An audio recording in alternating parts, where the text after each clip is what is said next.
আগে মাংসটা খেয়ে দেখি।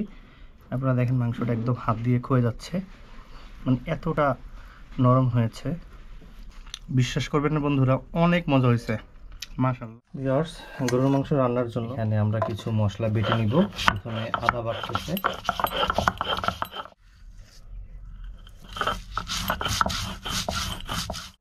এখন দিচ্ছি মশলাগুলো। এখানে এলাচ, দারচিনি, লবঙ্গ, গোলমরিচ, শুধু তেজপাতা নাই।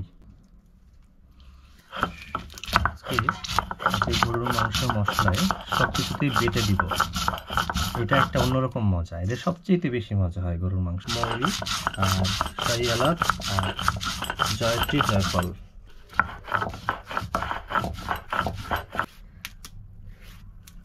আর কি মিহি করার দরকার আছে না? তাহলে হয়ে গেছে, আর লাগবে না।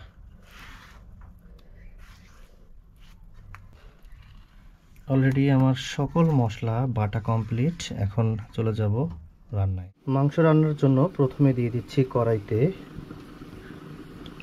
সরিষার তেল। এখন দিয়ে দিচ্ছি 3টে তেজপাতা, ছিঁড়ে দিচ্ছি, পেঁয়াজ কুচি, লবণ স্বাদ মতো।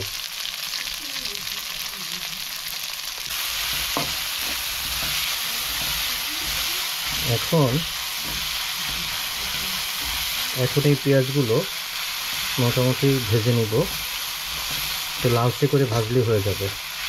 পেঁয়াজগুলো ভেজে নেওয়া হয়ে গেছে, আপনারা দেখতে পাচ্ছেন, এরকম করে ভাজলেই হয়ে যাবে। এখন আমি বাটা মশলাগুলো এক একে দিয়ে দিব। এখানে এখন দিয়ে দিচ্ছি হচ্ছে পেঁয়াজ বাটা, আদা বাটা, রসুন বাটা, আর সাথে আছে হচ্ছে মরিচ বাটা, শুকনো মরিচ বেটে নিয়েছি,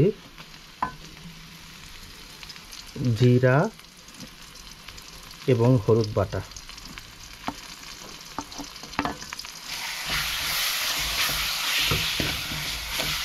আমি আজকে গরুর মাংস রান্নায় সব বাটা মশলা ইউজ করব। এখন মশলাটা কষানোর জন্য আমি এখানে দিয়ে দিচ্ছি একটু পানি, গরম পানি অ্যাড করবেন।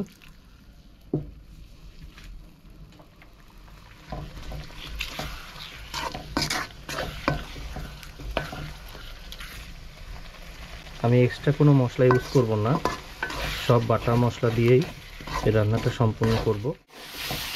মশলাগুলো পেঁয়াজের সাথে কষানো হয়ে গেছে। এই পর্যায়ে আমি দিয়ে দেব হচ্ছে মাংসগুলো।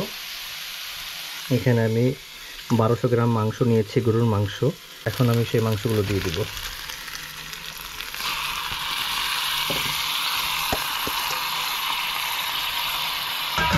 সাথে দিয়ে দেব 3 থেকে 4টি কাঁচামরিচ।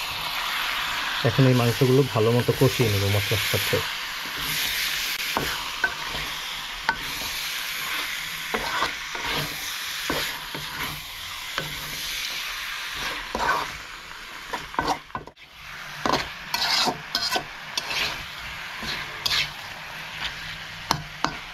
মাংস কষানো হচ্ছে।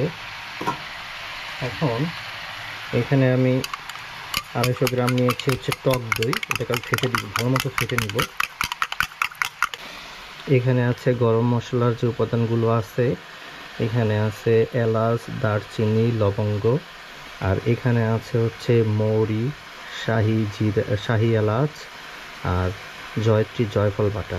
আমি এটাকে বেটে নিয়েছিলাম। এখন আমি এগুলো টক দইয়ের সাথে মিক্স করে নিব। আপনারা দেখতে পাচ্ছেন আমি এগুলো উপাদানগুলো টক দইয়ের সাথে ভালো মতো মিক্স করে নিচ্ছি। মশলাগুলো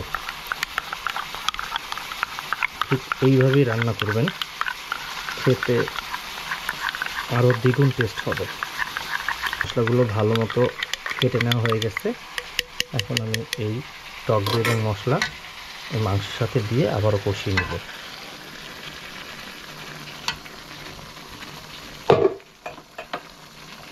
এখানে সামান্য একটু গরম পানি অ্যাড করতেছি, ভিতরে মশলাগুলো রয়ে গেছে এর জন্য। আমি কিন্তু সব কিছু বাটা মশলা দিয়ে রান্না করতেছি।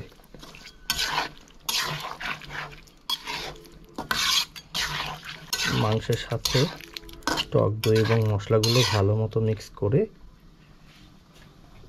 ঢাকনা দিয়ে 10 থেকে 15 মিনিট কষিয়ে নিব।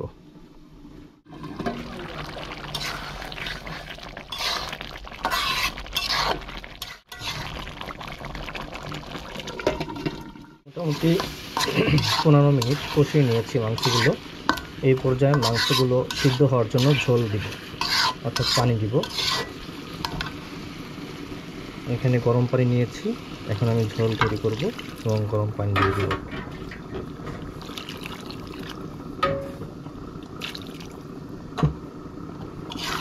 আমি 600 গ্রাম পানি দিয়েছি, 600 মিলি।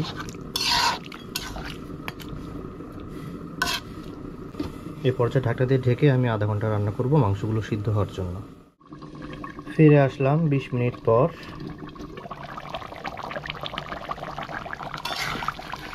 মাংসগুলো অনেকটাই সিদ্ধ হয়ে গেছে, মাংস পুরোপুরি সিদ্ধ হয়ে গেছে বলতে গেলে। এই পর্যায়ে আমি দিয়ে দেবো হচ্ছে আলু। আপনারা চাইলে আলুটা না দিলেও পারেন, এটা হচ্ছে আপনাদের ইচ্ছা। আলু আমি খাই, যার কারণে আলু দিয়েছি। এখন আলুর সাথে মশলাগুলো ভালো মতো মিক্স করে মাংসের সাথে এই পর্যায়ে আমি ঠিক লো আঁচে 10 মিনিট রান্না করব। দেখতে পাচ্ছি মাংস একদম সিদ্ধ হয়ে গেছে, ঝোলটাও গাঢ় হয়ে গেছে, একটা সুঘ্রাণ বের হচ্ছে। বাটা মশলার যেটা ঘ্রাণ, সেই ঘ্রাণটা এখন পাচ্ছি। আসলে বাজারে কোনো মশলা দিয়ে রান্না করা হয় নাই, আজকে সব কিছুই অথেন্টিক স্টাইলে বাটা মশলা দিয়ে রান্না করেছি। গ্রামের মানুষরা যেরকম রান্না করে ঠিক এইভাবে রান্না করে খেলে মাংসগুলো দ্বিগুণ স্বাদ হয়। আর আপনারা দেখতে পাচ্ছেন কালারটা একদম সাধারণ কালারের মতো হয়েছে, একদম ন্যাচারাল। এখানে কোনো আর্টিফিশিয়াল কোনো কালার বা সুগন্ধি অ্যাড করা হয় নাই, সব কিছুই মশলা। তো এখন আমি মাংসগুলো খাবো, খেয়ে আপনাদেরকে জানাবো যে মাংস কেমন হয়েছে। আর এখানে মা মিষ্টি কুমড়া ভাজি করেছিল, খেয়ে দেখবো এখন। আগে মাংসটা খেয়ে দেখি। আপনারা দেখেন মাংসটা একদম হাত দিয়ে ক্ষয়ে যাচ্ছে, মানে এতটা নরম হয়েছে।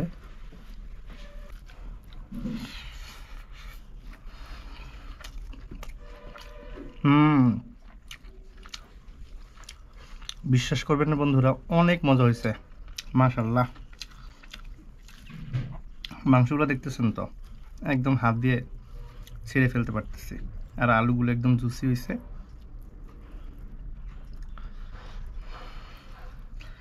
মাংসগুলো আসলে ভালো হয়েছে, মজা হয়েছে। বাটা মশলার রান্নার টেস্টই আলাদা। তো অনেকদিন পরে বাটা মশলা দিয়ে গরুর মাংস রান্না করে খাচ্ছি, খুবই মজা। তো বন্ধুরা, আমার এই ভিডিওটি যদি ভালো লাগে অবশ্যই একটা লাইক দিবেন এবং কমেন্ট করবেন এবং চ্যানেলটি সাবস্ক্রাইব করবেন।